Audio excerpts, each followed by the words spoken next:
સુરતના પાંડેસરામાં 3 કિલોમીટરના દાયરામાં એકસાથે 15 બોગસ ડોક્ટરો પ્રેક્ટિસ કરી રહ્યા હોય છતાં જિલ્લા આરોગ્યની નજર ન પડતા આખરે સ્થાનિક પોલીસે કાર્યવાહી કરવાની ફરજ પડી છે। પાંડેસરા પોલીસે બોગસ ડોક્ટરને ત્યાં ડમી પેશન્ટ મોકલીને પહેલા તમામ માહિતી એકત્રિત કરી। બાદમાં પાંડેસરા પોલીસે જિલ્લા આરોગ્ય સ્ટાફ સાથે એકસાથે 15 ડોક્ટરોના ક્લિનિક પર રેડ કરી।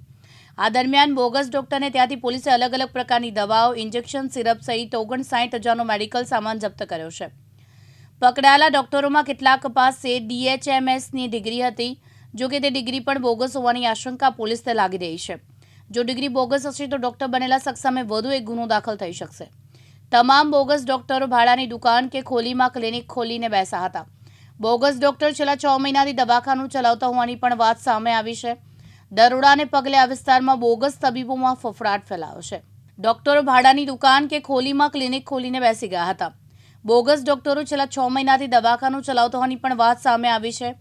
દરોડાના પગલે આ વિસ્તારમાં બોગસ તબીબોમાં ફફડાટ ફેલાયો છે। મુકેશ ગુરવ, દિવ્યાંગ ન્યૂઝ, સુરત।